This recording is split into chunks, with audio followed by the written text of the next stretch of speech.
Hey, welcome to another episode of Legion Elite Motorsports. I'm your host, Isaiah. And on today's episode, we are going to have a new project for 2023. You guys may know him by the name of Eric. We're going to start on his project car, and this one's going to be a little bit different because we have a goal number in mind for power, including we're going to do a dyno session, so it's going to be a lot more interesting than normal. But of course, that's upon completion. So we have to start from bare bones, and we have to make a list of everything we need to get, not including machine shop time and all of that good stuff. But let's get started. Here she is. She is quite a looker. Excuse the wind in the background. It's really windy, but yeah, so here she is, inside and out. We got the turbo running the program. That's what we're going to be using. ACT is going to be the clutch. Let's see what else we got up in here. So we have the radiator, and let's see, I believe that one and that blanket is the intercooler. And of course, we're going to need a lot more items than that, but it's a good starting place. Everything's looking good, All right, let's take a look at more of this car. She looks very nice and clean. Nice and clean. There she goes on the side. Oh yeah, she's looking good. Let's see what party's happening under the hood. All right, and we kind of need to get a list together. So let's see. Looks like we have a brand new fuel filter. Got a fuel pressure regulator, things of that nature. Not bad. We're gonna get rid of this guy.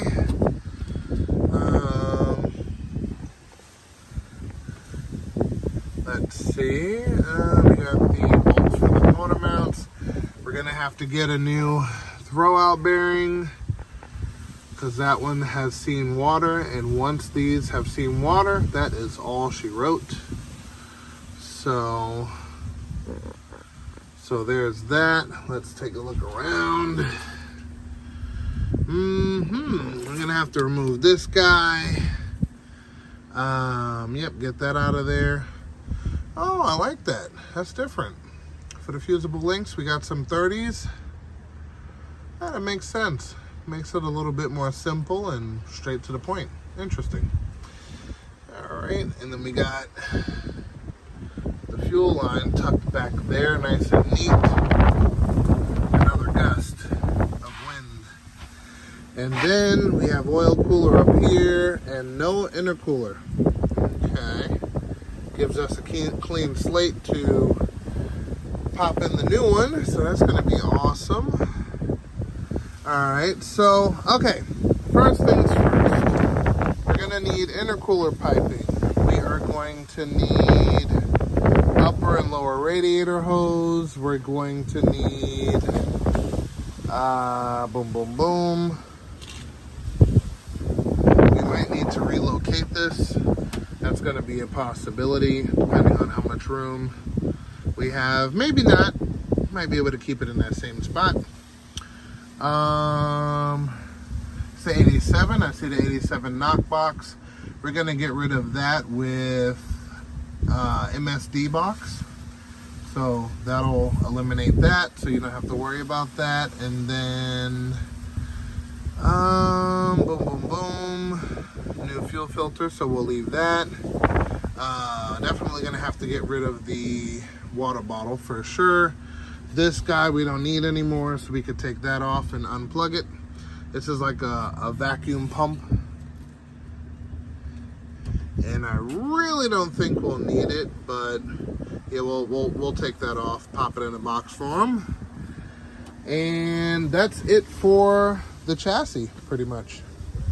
All right. We're also gonna do a new in-tank hanger and a Hellcat pump, and then that should give us pretty much what we need to get to where we want to be.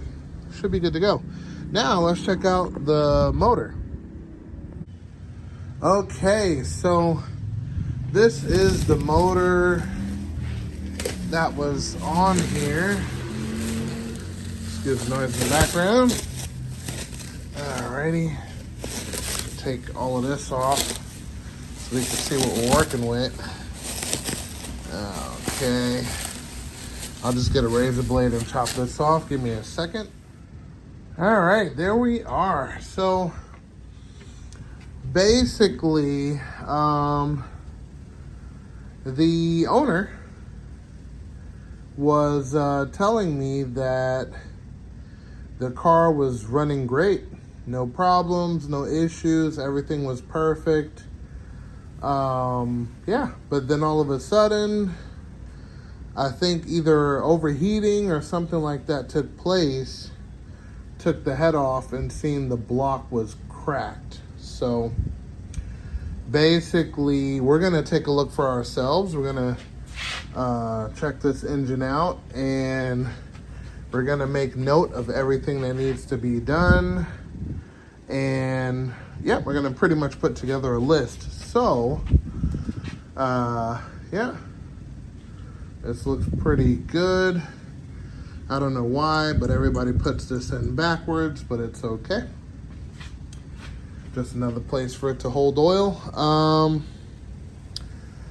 right, so yeah, it doesn't look too bad from the outside. I think what we're gonna do is we're gonna jot down everything we're gonna need for this in general. You know, starting with the block, we're going to do a different block, which is this one, because if this block is cracked on the surface, then not too much we could do about that. I mean, we'll definitely see how bad it is, but we have another block here that is in way better condition. Okay, no cracks between the water jackets and oil jackets. So this is the block we're gonna use. And so what we're gonna do is everything we need to get done to this block, we're gonna get done to this one, and we're gonna keep the crank, rods, and everything else like that from this one. Only difference is that we're going to purchase some forged pistons. So I don't know if you guys know this, but around my area, they have 600 and 700 horsepower G54Bs that just have upgraded pistons, and that allows them to kind of take it to the next level, you know, plus all of the headwork that they have, which, you know, we'll dive into that a little later once we get to it. So we're gonna do that setup and everything, and hopefully on pump gas we'll be able to get up to 500 to the wheels. So we'll see. Not trying to go E85 on this build. We want to do pump 93. So let's see what we could do and see if we could take it from there. So we're gonna need the full timing gasket set, which includes the water pump, timing chain covers. I need to check tensioners. We're changing the oil pump. We're not using the oil pump that comes with these, because we're going to be using ARP main bolts, and it changes the whole scenario. But just so you know, when you're putting ARP bolts on the main bolt, like of the, you know, the crankshaft, you cannot, it is not a bolt-on feature. There's machine shop work that has to happen. Let me explain. The stock bolts are tightened down to around about 70 something foot-pounds, 71, 72, something in that area. The ARP bolts are tightened down a lot more than that, and what happens when you do that is the circle that holds the bearings for the mains change from a circle to an oval because it's smashed down. So you have to do something called a line bore hone, okay? So that means that this circle, you take out the bearings, they torque the head down to the required foot-pound. They have a machine that makes sure these holes are perfect circles at the ARP torque specification, and you are not to go above the torque specification given to you by the ARP main bolts. So, with that being said, that has to get done to this block because we're using ARPs. And the reason why we're going with a different oil pump setup is because if you're familiar with this, this is where your pickup tube bolts to. On the ARPs, it doesn't have that. Now, of course, you can modify and extend your pickup tube to mount to the base and all of that, but you know, it's actually a better solution if you just change it. Stronger pump, lasts longer, cheaper than a turbo pump, win-win. So the new setup goes here instead of directly on the oil pump. So you have to make sure you pay attention and get the proper stuff. That's the pickup tube. And then below it is the oil pump. We'll get to part numbers in a minute, but yes, that stuff is very important. Make sure you do not mess up your main. You mess up your main, it's going to cause you to destroy your crank, and these cranks are not easy to come by, especially standard with the nitrate coating. They're usually cut, so the nitrate coating is cut off. So, note to self, you know, make sure you do not make any mistakes with the bottom end, otherwise you'll end up swapping it to something not worthy. So, yeah. So that's pretty much that list. We're also going to need the head gasket, intake manifold gasket, exhaust manifold gasket. We're also going to be doing a custom exhaust, of course, upon request. We're going to do a mild steel downpipe with the flex pipe, and then we're going to go stainless from the base where it points back for the rest of the exhaust. So from there, we're going to do a 3-inch V-band clamp, and then we're going to go stainless from that point all the way out to the back. But we're also going to do something a little different. So along with that stainless exhaust that's going to go all the way out to the back, we're also going to do a side exit cutout that's also going to be 3 inches. So it's really going to be different. You guys should definitely enjoy this one. It's going to be very spectacular. But yeah, so with all of that being said, you know, some more basic stuff. We're going to need valve cover gaskets. I like to use new stuff, not old stuff, so we'll go ahead and do that. We're going to need bearings. Depending on what size these bearings are in this engine, hopefully they're standard. We will see when we get there. And then we have bins of all of the parts. So anything additional we need or not need or whatever the case may be, we'll take it from there. And yeah, we'll be good to go. So on this block, I stated something about freeze plugs. Even though your freeze plugs are not, and again, we're not using this block, but this is just a good example. Even though these freeze plugs are perfect and not leaking, it's kind of good to change it from the original one. So these are original from Mitsubishi. You change them, just preventative maintenance to make sure they don't leak, you know, and take it from there. So we'll order a pair of, actually it's a set of the main plugs for the water jackets that go around the engine, and it'll give it a nice look. Also, when the machine shop gets that done, you get to choose the color of the block, and it'll be a different contrast than your freeze plugs because your freeze plugs are brass. So overall, it just gives it a really nice look.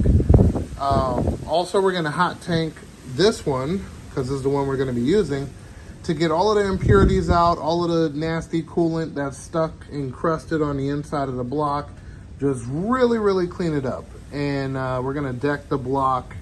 The head we're using for this one is not going to be this one. The head we're using already has 1 millimeter oversized valves, I believe, with brand new everything, including retainers, springs, locks, everything. So this is going to be fun. So let me show you the parts that I recommend for this type of build. Of course, you're going to need your AEM wideband. We already showed you the pickup tube, and it differs from the original turbo one.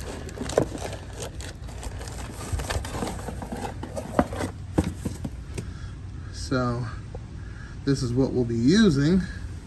Bolts up to the block, same pickup location, and we'll be good to go. So we'll use this. Seen the part number earlier. Pause it if you need to. And then here is the pump. Part number right there. All right. And this is the pump we'll be using. Alrighty. Brand new right there. That is everything you need. Alright, so we'll be saving that. And we also are going to check the bore of this block to make sure it's still standard. That'll let us know what type of pistons we need to purchase for the build. Also, a couple of tricks I'm going to show you on a connecting rod for the Starion. Hold on one second. Okay, so this is an aftermarket connecting rod for the G54B, but I wanted to show you this to show you a modification that you can have done when you order your pistons. So comes with the brass ring in there, so on and so forth. But with the wrist pin and you have the piston, let me grab one of those. Hold on just a second. Okay, so you have the piston here. And this is, you know, for a completely different build, but I just wanted to show you guys this to ask your machinist if you're getting the machine shop work done to see if they could do this modification. So basically, this piston has C-clips that go in there, right? Now with this part, this goes into here. Of course, in the piston and all that other good stuff, but I'm just showing you as an example. What your machinist can do for you, and this will kind of free up some free horsepower, is make this pin free floating. So it allows it to float on the wrist pin while the piston's in and locked on, you know, because the C-clips are on both sides. This being loose and able to move allows you to free up some extra power, anywhere from roughly 15 to almost 30 horsepower given the application. Now it's already free floating on the piston, which is good. You see the oil galleries there, that's good. But you want it free floating here so you could spin it in here and it just frees up some power. Just a little tech tip, so to speak. But when it comes to engines, period, you want to kind of squeeze out as much power as possible through any interval you can. So this being pressed in, for obvious reason, this is a rotating assembly. You pressing it in is not the best idea, but this is how they're most commonly put in there. They heat the connecting rod up and this will expand. Then you chill the wrist pin. They slide it in. Once it gets to the position connected to the piston, then they go ahead and let it get to room temperature, and boom, this won't move at all. But, you know, when you have them free float the wrist pin, this here, you don't have to do that tedious process. Everything slides together buttery smooth, and you get extra power. And then the C-clips on both sides, this side and this side, holds the wrist pin from touching the cylinder walls. So it's pretty simple, you know, and I'm gonna see if my machinist can get that done. So yeah, let's get prepared for this build. And with that being said, we're gonna call it an episode there. Just wanna get you guys prepared, you know, for what's to come. It's gonna be very special, and it's gonna be awesome. I'm looking forward to it. It's gonna turn out great. But next episode, we're definitely going to start taking apart that engine, seeing what we have, and then making a list to see what we need. But this is the perfect time to kind of get as many things as possible needed to complete your build. But, of course, there's still going to be things that you may forget or not realize that you need, which is okay. It's fine. It'll just kind of prolong things a little bit. So I'll definitely let you guys know if we're down for ordering, you know, so we're waiting for parts. But until then, guys, remember, knowledge is power. And I'll see you guys next time. And if you're new here, definitely consider subscribing and hitting that bell icon. It's going to be good. But until then, I'll see you guys next time.